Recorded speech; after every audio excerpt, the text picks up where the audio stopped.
Si vous accomplissez quelque chose de bien avec du travail acharné, le labeur passe rapidement, mais le bien perdure.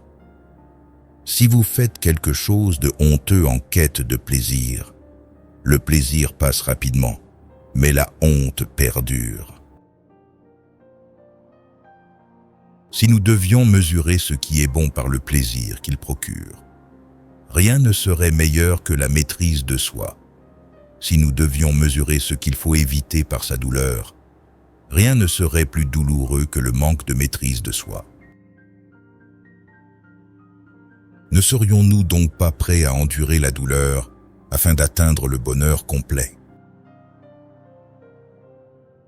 Accepter une blessure sans un esprit de ressentiment sauvage, se montrer miséricordieux envers ceux qui nous font du tort, être une source de bon espoir pour eux, est caractéristique d'un mode de vie bienveillant et civilisé.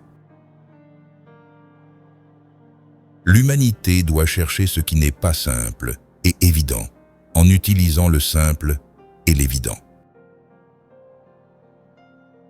Puisque chaque homme meurt, il vaut mieux mourir avec distinction que de vivre longtemps. Nous entraînerons à la fois l'âme et le corps lorsque nous nous habituerons au froid, à la chaleur, à la soif, à la faim, à la rareté de la nourriture, à la dureté du lit, à l'abstention des plaisirs et à l'endurance des douleurs. L'homme qui accepte l'insulte ne fait pas de mal. C'est l'auteur du mal qui se met dans la honte. L'homme sensé ignore l'insulte. Être agacé serait mesquin. Supporter silencieusement, c'est noble d'esprit. Vous gagnerez le respect de tous si vous commencez par vous respecter vous-même. Ne vous attendez pas à encourager les bonnes actions chez les gens conscients de vos propres méfaits. Pour nous protéger, nous devons vivre comme des médecins et nous traiter continuellement avec raison. Pour l'humanité, le mal est l'injustice et la cruauté et l'indifférence aux problèmes d'un voisin, tandis que la vertu est l'amour fraternel et la bonté et la justice et la bienfaisance et le souci du bien-être de votre voisin. Et cela, selon Musonius, devrait être l'un des objectifs principaux de la philosophie.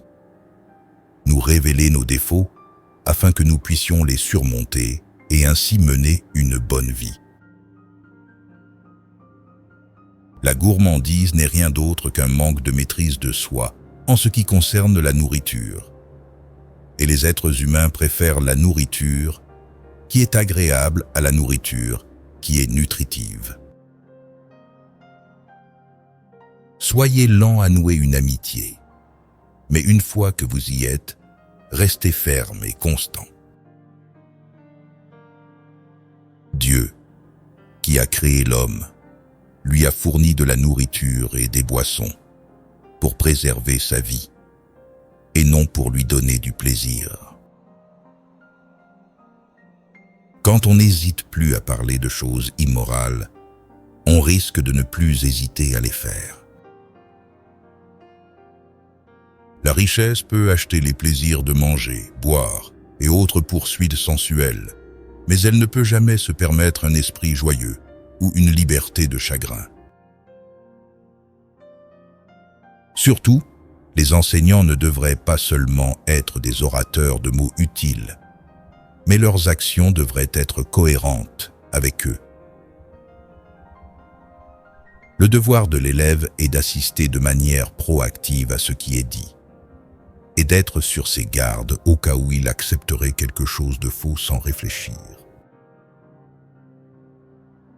Il me semble qu'une personne qui a étudié et pratiqué la philosophie montrerait le plus beau caractère, qu'elle soit un homme ou une femme.